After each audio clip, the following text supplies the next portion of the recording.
Electron किस orbit में घूमता है उसकी रेडियस का फॉर्मूला निकलवाओ।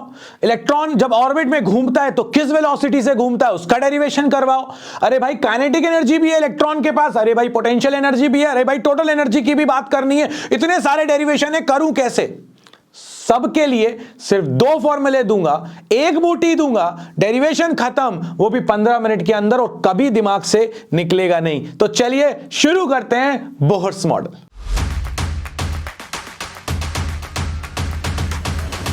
रदरफोर्ड के कुछ ड्रॉबैक्स थे, वो ड्रॉबैक किसने दिए थे? मैक्सवेल ने कहा था। उनको ओवरकम करने के लिए साहब आए पिक्चर में, इनका नाम है बोहर। अब बोहर साहब का जो मॉडल था वो इतना फैंटास्टिक, इतना शानदार मॉडल था कि आज भी सब चीजें उसमें वैलिड हैं। तो अगर अपन देखें तो इन्होंने हमको पोस्टुलेट्स क्या दिए, तो सबसे पहले तो मैक्सवेल की उस बात को काट दिया इन्होंने कहा था कि भाई किसी भी ऑर्बिट में घूम सकता है, नहीं, electron will only revolve in certain orbit, सिर्फ कुछ ही ऑर्बिट्स में रिवॉल्व करता है और उस ऑर्बिट में वो अपनी एनर्जी को एमिट नहीं करता है। मैक्सवेल ने कहा था एनर्जी एमिट करते करते हो जाएगा तो एटम तो अनस्टेबल है। रदरफोर्ड साहब आपका मॉडल गलत है। बोहर ने कहा नहीं, जब वो किसी पर्टिकुलर ऑर्बिट में घूमता है, हर ऑर्बिट में नहीं घूमता, एक पर्टिकुलर ऑर्बिट में ही घूमते हैं, और वो जिन ऑर्बिट में घूमते हैं उसमें कभी भी अपनी एनर्जी को एमिट नहीं करते।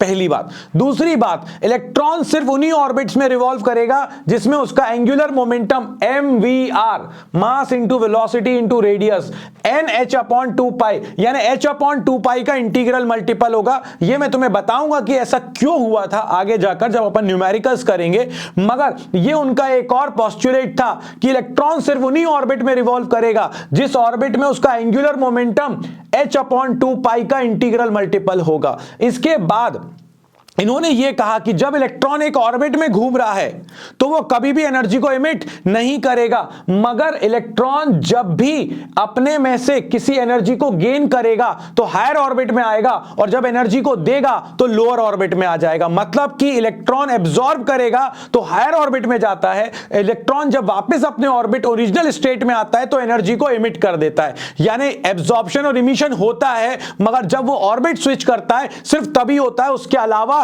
नहीं होता है। तो ये 3 पोस्टुलेट्स थे। अब आते हैं उन डेरिवेशंस की तरफ, उनको बनाते हैं अपन बहुत आसान, और उसके लिए लेकर चलता हूं तुम्हें बूटी जोन में। बाबा की बूटी सेक्शन में आपका स्वागत है। तो बूटी जोन में आपका स्वागत है। तो भाई बूटी जोन क्या कह रहा है? अगर इलेक्ट्रॉन रिवॉल्व कर रहा है किसी न्यूक्लियस के चारों तरफ तो घूमने के लिए क्या चाहिए? वो एक बैगर, एक भिखारियों टाइप का फोर्स होता है ना, जो कहता है अगर घूमना है तो तुम्हें ये मेरी जरूरत पड़ने ही वाली है, उसको बोलते हैं सेंट्रीपिटल फोर्स। मतलब घूमने के लिए चाहिए था सेंट्रीपिटल फोर्स, और वो सेंट्रीपिटल फोर्स कौन प्रोवाइड करता है? वो प्रोवाइड करता है electrostatic force of attraction between nucleus and electron. Electron और न्यूक्लियस के बीच में जो हमारे पास अट्रैक्टिव फोर्स है 1/4πε0 Q1 हो गया, न्यूक्लियस पे चार्ज हो गया Z। क्यों? क्योंकि प्रोटॉन के नंबर ऑफ प्रोटॉन्स के बराबर होता है, और E एक प्रोटॉन का चार्ज है, तो न्यूक्लियस पे टोटल चार्ज कितना हो गया? Ze, और इलेक्ट्रॉन पर चार्ज हो गया E। So Q1 Ze Q2 E/r² is equal to mv²/r। ये है सेंट्रीपिटल फोर्स। दिमाग में बैठा लो इसको अच्छे से।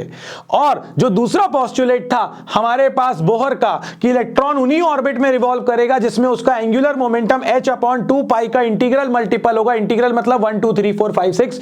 तो ये 2 पॉइंट्स हैं, इन 2 पॉइंट्स पर सारे के सारे डेरिवेशंस खत्म हो जाएंगे दोस्तों। अगर मुझे रेडियस निकालनी है तो रेडियस निकालने के लिए मैं पहले वाले या दूसरे वाले फॉर्मूले से वेलोसिटी निकालूंगा, यहां रख दूंगा। अब आप कहोगे ऐसा क्यों कर रहे हैं हम, वो भी मैं तुम्हें समझाता हूं। देखो भाई, यहां पर सारी चीजें कांस्टेंट हैं, यहां पर कोई भी चीज वेरिएबल नहीं है except R and V। Mass of electron fix, atomic number of element fix, 1/4πε0 fix, charge on electron fix. तो सब चीजें फिक्स हैं, सिर्फ वेरिएबल कौन है? रेडियस और वेलोसिटी। तो अगर मुझे रेडियस निकालनी है तो इन दोनों फॉर्मूले में से इस फॉर्मूले का यूज करके वेलोसिटी निकालूंगा और यहां रख दूंगा तो रेडियस निकल आएगी। अगर मुझे वेलोसिटी निकालनी है तो इस फॉर्मूले का यूज करके रेडियस निकालूंगा और वो वैल्यू यहां रख दूंगा तो मेरे पास वेलोसिटी निकल कर आ जाएगी। बस इन दो का यूज करो, सारे डेरिवेशन खत्म हो जाएंगे। रेडियस निकालो, वेलोसिटी निकालो। अपन सबसे पहले जो निकालने जा रहे हैं दोस्तों वो है रेडियस। अगर अपन रेडियस की बात करें यहां पर तो ये 2 पॉइंट अपन ने क्लियरली कर ही लिए थे कि सेंट्रीपिटल फोर्स जो है वो कौन इलेक्ट्रोस्टैटिक फोर्स प्रोवाइड करेगा। एक R से R यहां पे कैंसिल कर दो तो mv² is equal to ZE² upon 4 pi epsilon naught R। Problem क्या है, मुझे रेडियस निकालनी है, वेलोसिटी को यहां से हटाना है। तो दूसरी वाली जो अपनी इक्वेशन थी mvr is equal to NH upon 2 pi, यहां से मैंने वेलोसिटी निकाली, m और r को डिवाइड में ले गया। जैसे ये दूसरी इक्वेशन आई, यहां पर आपके पास वेलोसिटी आ चुकी है रेडियस के टर्म्स में, और आपको तो यहां पर रेडियस निकालनी थी। यहां पर उठाओ इस वेलोसिटी के फॉर्मूले को और यहां पर रख दो। जैसे ही आप रखोगे आपको यहां पर क्या मिलेगा, ZE² upon 4 pi epsilon naught is equal to mv²। v की जगह पर ये वैल्यू रख दी अपन ने।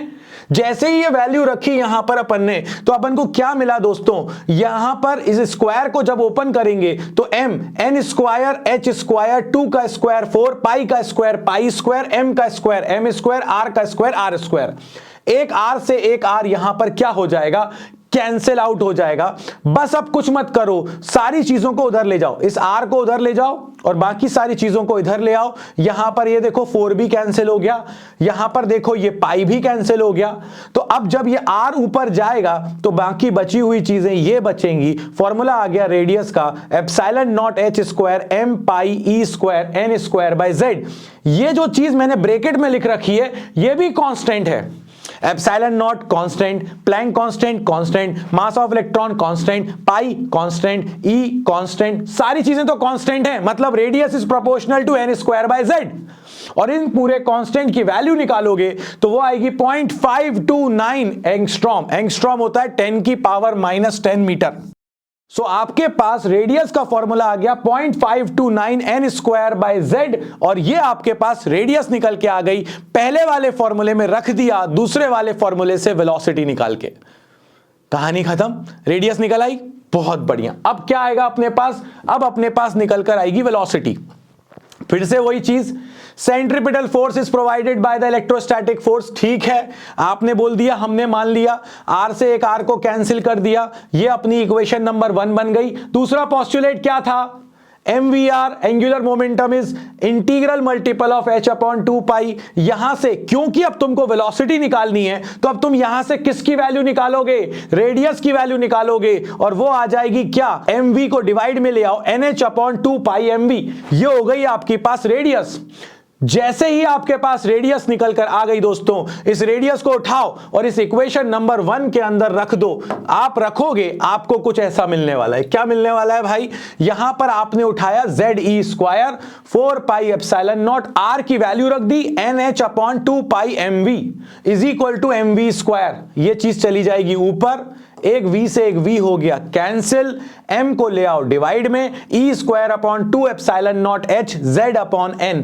ये ब्रैकेट की चीज अगेन पूरी तरह से कांस्टेंट है, तो जब इसकी वैल्यू निकालते हो तो ये आती है 2.2 इंटू 10⁶ z अपॉन n मीटर पर सेकेंड, या फिर आप कह सकते हो velocity is proportional to z by n। Numerical में बहुत हेल्प करने वाली है।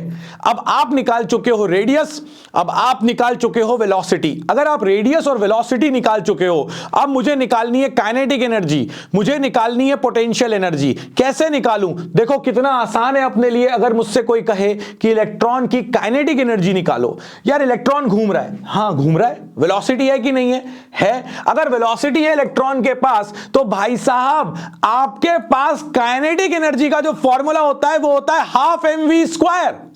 वेलोसिटी आप निकाल चुके हो, वेलोसिटी अगर आप निकाल चुके हो तो ये वेलोसिटी को उठाओ और इस v वह रख दो, स्क्वायर करा और ½ m, जैसे ही ½ m स्क्वायर करा e⁴ z², 2 का स्क्वायर 4, एप्सिलॉन का square epsilon not square, n² h²। हमको जबरदस्ती डराया जाता है, हमें यह कहा जाता है कि ये डेरिवेशन अलग अलग हैं। मैं सिर्फ 2 इक्वेशनों से आपको सारे डेरिवेशंस करा रहा हूं और 2 इक्वेशनों से ही सारे डेरिवेशंस होंगे। फिजिक्स अगर देखी जाए तो बहुत छोटी सी है, बस जोड़ना आना चाहिए। हमें डरा डरा कर बिजनेस किया जाता है, डरने की कोई जरूरत नहीं है। अपन को सिर्फ यह देखना है कि कैसे सारी चीजें आपस में कनेक्टेड है। मैंने 2 इक्वेशन से सब चीजें कनेक्टेड कर दी, हो गया, ये कैंसिल हुआ। यहां पर अपने पास फॉर्मूला क्या आ गया, 2 × 4 8, एम ई की power 4 Z square 8 epsilon not square H square N square. Kinetic energy निकल कर आ गई, हो गया आपका काम खत्म। अब जो अपन को मूव करना है वो किस तरफ मूव करना है, अब अपन को चाहिए पोटेंशियल एनर्जी। अगर पोटेंशियल एनर्जी चाहिए तो पोटेंशियल एनर्जी क्या होती है, अगर आपके पास दो चार्जेस हैं, एक Q1 है दूसरा Q2 है और इनके बीच की डिस्टेंस R है, तो पोटेंशियल एनर्जी का फॉर्मूला होता है K Q1 Q2 upon R। खत्म, फिनिश। आपको सिर्फ रेडियस चाहिए थी, क्योंकि Q1 तो आपका Z ही है, Q2 तो आपका इलेक्ट्रॉन का चार्ज है, ये Q1 कैसे Z ही है, ये न्यूक्लियस पे चार्ज, ये इलेक्ट्रॉन का चार्ज। बस उठाओ रेडियस, जो तुम निकाल चुके हो पहले ही, और नहीं निकाला है 5 मार्क में आया तो पहले रेडियस निकालो। उस रेडियस को उठाओ और उठाकर यहां पर रख दो, ये फॉर्मूले को उठाकर यहां रख दो। जैसे ही आप प्लेस करोगे 1/4 पाई एप्सिलॉन नॉट वैसी का वैसा रहेगा, जेड स्क्वायर भी बाहर हो गया। ये रेडियस 1 में है तो ये पूरा का पूरा रेडियस लिख दिया, ये चीज चली जाएगी ऊपर, आपके पास आंसर आ जाएगा potential energy is -m Z square E की power 4 upon 4 epsilon not square H square N square. That's it, पूरी की पूरी चीज सिर्फ मैंने उठाया, इस फॉर्मूले में रेडियस को रख दिया है और मेरे पास पोटेंशियल एनर्जी निकल कर आ गई है। Don't worry about the notes, आपको नोट्स नीचे पीडीएफ में मिल रहे हैं। बाबा जी ने सब कुछ खोल रखा है आपके लिए, पूरी तरह से दरबार खुला हुआ है भाई। आप तो डिमांड करो बस नीचे कमेंट में, मैंने बोला है ना आपको दूंगा तो आपको दूंगा, आपको करवाऊंगा तो करवाऊंगा, आपका 12th अच्छे से निकलवाऊंगा तो निकलवाऊंगा। कोई नहीं बोलेगा ऐसे, बस सब बोलने के लिए बोलेंगे। मैं आपको कह रहा हूं लास्ट 3 साल से करता आ रहा हूं, इस बार भी करके दूंगा आपको। अब यहां पर जैसे ही पोटेंशियल एनर्जी आई तो खुद सोचो मुझे क्या चाहिए, टोटल एनर्जी चाहिए। टोटल एनर्जी चाहिए तो टोटल एनर्जी क्या होती है, काइनेटिक प्लस पोटेंशियल। काइनेटिक तुम निकाल चुके हो, प्लस में थी, पोटेंशियल भी तुम निकाल चुके हो, ये अपन ने अभी निकाली। इन दोनों में सिर्फ एक डिफरेंस है, यहां पर आ रहा है 1/8, यहां पर आ रहा है माइनस का 1/4। बाकी देखो m ई की power 4 Z square epsilon not square H square N square सब कुछ है। तो ये पूरी की पूरी चीज कॉमन ले लो, बचेगा क्या 1/8 माइनस 1/4। और आप चाहो तो यहां 4 भी कॉमन ले लो साथ में, तो ये 4 भी कॉमन हो गया। तो यहां क्या बचेगा 1/2, यहां बचेगा 1 क्योंकि 4 भी जा चुका है। तो ये 1/2 माइनस 1 कितना होता है, ये चीज देगा माइनस का 1/2, ये चीज आएगी माइनस का 1/2। मल्टीप्लाई कर दो माइनस का 1/8 क्योंकि 2 4 जा 8 m e to the power 4 Z square 8 epsilon not square H square N square. Total energy अगर Z square by N square को अलग कर दिया जाए तो पूरी की पूरी चीज कांस्टेंट है, और इसीलिए हम लोग इसे कहते हैं, जब सॉल्व करते हैं तो यह आता है माइनस का 13.6 Z square by N square in electron volt. यह आपका फॉर्मूला है एनर्जी का जो काम आएगा।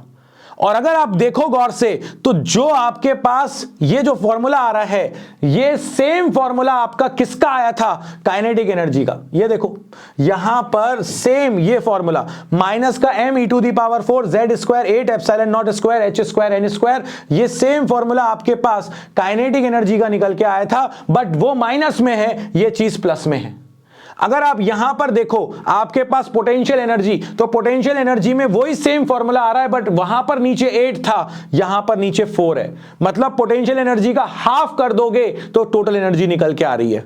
सो आपके पास यहां पर एक क्लियर कट पॉइंट हो गया कि magnitude of kinetic energy is equal to magnitude of total energy is equal to potential energy का हाफ। कहानी खत्म, पैसा हजम हो गया, डन, घर जाओ। काइनेटिक एनर्जी, पोटेंशियल एनर्जी और टोटल एनर्जी में रिलेशन निकलवा दिया मैंने आपको। मतलब जो टोटल एनर्जी है उसी को पॉजिटिव कर दो, वो काइनेटिक एनर्जी है, और जो आपके पास पोटेंशियल एनर्जी है उसका हाफ कर दोगे तो वो टोटल है, या फिर टोटल को डबल कर दोगे तो ये आ गया अपने पास रिलेशन। काइनेटिक एनर्जी और टोटल एनर्जी का मैग्नीट्यूड सेम है, मतलब जो काइनेटिक है उसी को अगर अपन देखें माइनस लगा देंगे तो टोटल बन जाएगा, या टोटल वाले में प्लस कर देंगे तो वो काइनेटिक बन जाएगा। अगर अपन लोग पोटेंशियल एनर्जी को निकालें, उसको हाफ कर देंगे तो टोटल बन जाएगा, या फिर टोटल एनर्जी में 2 का मल्टीप्लाई कर दें तो वो अपने पास पोटेंशियल एनर्जी बन जाएगी। मगर मानेंगे नहीं हम, बाबा जी हम तो, हमें क्या है, हमें तो एक न्यूमेरिकल कराओ आप, तब हमें समझ में आता है। तो एक काम करते हैं, एक न्यूमेरिकल भी कर लेते हैं। The ground state energy of hydrogen atom is this, ये आपको दे दी टोटल एनर्जी -13.6। आपसे कहा काइनेटिक एनर्जी और पोटेंशियल एनर्जी बताओ। तो भैया जो आपके पास टोटल एनर्जी है उसी को प्लस कर दो, वो आ गई आपके पास काइनेटिक एनर्जी। और अगर मैं आपसे कहता हूं पोटेंशियल एनर्जी, तो पोटेंशियल एनर्जी क्या होगी? तो अपन जानते हैं टोटल एनर्जी भी नेगेटिव होती है, पोटेंशियल भी नेगेटिव होती है, मगर पोटेंशियल का हाफ जो है वो टोटल होती है। तो जब इस 2 को इधर लाएंगे तो ये हो जाएगा डबल हो जाएगा टोटल का, जो कि पोटेंशियल के बराबर है। सो U आ जाएगा आपके पास 2 into -13.6 which is actually equal to 27.2 electron volt. आपके पास आंसर निकल कर आ गया। यहां पर 27.2 इलेक्ट्रॉन वोल्ट है पोटेंशियल एनर्जी और प्लस का 13.6 इलेक्ट्रॉन वोल्ट है काइनेटिक एनर्जी। ऐसे बहुत सारे एमसीक्यूज आए हैं दोस्तों, और मैंने आपको बहुत कम टाइम में बोहर के मॉडल के साथ साथ सारे के सारे डेरिवेशंस भी करवा दिए। अब हाइड्रोजन स्पेक्ट्रम बचा है, मतलब सिर्फ तीसरा वीडियो बचा है एटम का। एटम न्यूमेरिकल के साथ खत्म हो जाएगा। सो मिलते हैं नेक्स्ट वीडियो में, तब तक के लिए लाइक शेयर सब्सक्राइब करना। और अगर गलती से बाबा जी को ज्वाइन नहीं करा है फिजिक्स बाबा के ऐप पर, आ जाओ ज्वाइन करो। मस्त लाइव पढ़ते हैं, डायरेक्ट इंटरेक्ट करते हैं, इंपैक्ट जो है वो ज्यादा होगा, 100% चांसेस बढ़ जाएंगे हर चीज के। तो मिलते हैं नेक्स्ट वीडियो में, तब तक के लिए बाबा जी की तरफ से जय हो।